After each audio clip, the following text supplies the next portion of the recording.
मोहब्बत के रंग, मुकम्मल कहानी गिलवादी, पहाड़ों के दामन में बसा हुआ एक छोटा सा गांव जहां जिंदगी की रफ्तार धीमी मगर दिलों की धड़कनें तेज हुआ करती थीं।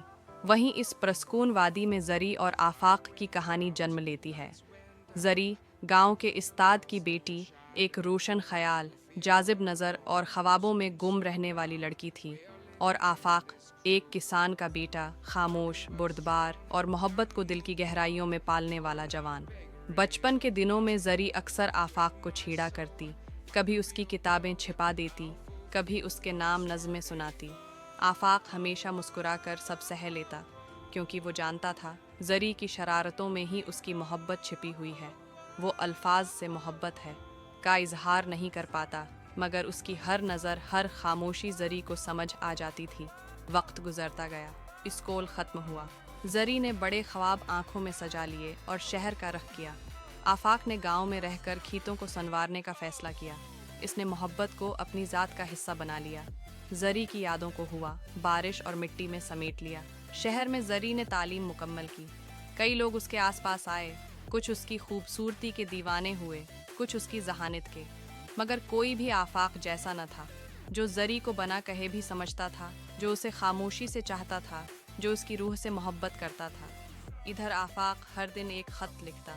इन खतूत में जरी के लिए मोहब्बत के इजहार होते, ख्वाबों के तज़किरे, यादों के रंग और वो सब कुछ जो वो कह ना पाया था, लेकिन कभी भेज ना पाया, सिर्फ एक डायरी में महफूज करता रहा, क्योंकि उसे यकीन था अगर मोहब्बत सच्ची हो तो वो खुद अपना रास्ता तलाश कर लेती है। 5 साल गुजर चुके थे। जरी ने जब वापस गांव का रुख किया तो हर चीज़ बदली बदली सी लगी, मगर आफाक का जिक्र अब भी हर जबान पर वैसा ही था, सच्चा, खामोश और बेमिसाल। एक शाम जब बारिश जोरों पर थी, जरी तन्हा अपने पुराने घर की खिड़की से बाहर देख रही थी। इसके दिल में एक अजीब सी कसक थी। इसी लम्हे दरवाजे पर आहिस्ता सी दस्तक हुई। इसने दरवाज़ा खोला। सामने आफाक था, भैगा हुआ, थका हुआ, मगर निगाहों में बरसों की मोहब्बत लिए। जरी का दिल धड़क उठा। आफाक ने एक पुराना भैगा हुआ कागज़ इसके हाथ में थमाया। जरी ने कांपते हाथों से वो खोला। इस पर लिखा था, जरी, मोहब्बत वो बारिश है जो खामोशी से दिल की ज़मीन पर बरस जाती है। तुम मेरी हर दुआ, हर ख्वाब, हर जज्बा हो। अगर तुम कहो तो मैं अपनी सारी दुआएं तुम्हें सौंप दूं। तुम्हारा होना ही मेरी ज़िंदगी है।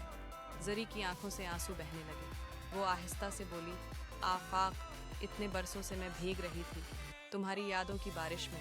अब चाहती हूँ तुम्हारे वजूद की छाँव में रहूँ हमेशा के लिए। आफाक ने उसका हाथ थामा और जरी उसके सीने पर सिर रखकर खामोश हो गई। इस लम्हे बारिश, ज़मीन और आसमान सब गवाह बन गए इस मोहब्बत के जो वक्त फासलों और खामोशियों से बड़ी निकली।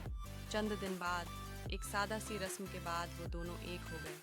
न कोई शोर, न कोई दिखावा, सिर्फ दो सच्चे दिल, एक छत के नीचे, एक नरमी भरा लम्स और बेशुमार रंगों से भरी जिंदगी। शादी के बाद जरी ने आफाक की दी हुई डायरी खोली। हर सफ़ा, हर लफ्ज़ जैसे उसकी रूह को चूम रहा था। तुमने तो हर दिन मुझे जिया है आफाक, आफाक ने मुस्कुरा कर कहा। तुम मेरी जिंदगी थी, हो और रहोगी। अब दोनों हर दिन सूरज के साथ उठते, खीतों में हाथों में हाथ डाले चलते, रात को छत पर तारे गनते और कभी बेवजह एक दूसरे को देखकर मुस्कुरा देते। उनकी जिंदगी एक शायरी बन गई जिसमें हर लफ्ज़ मोहब्बत था। इख्तिताम, गल वादी की हवाएं आज भी जरी और आफाक का नाम लेती हैं। वो दोनों अब मोहब्बत की एक जीती जागती मिसाल हैं कि सच्ची मोहब्बत कभी मरती नहीं, वो वक्त, फासले और खामोशी से निकलकर हमेशा अपना अंजाम पा लेती है।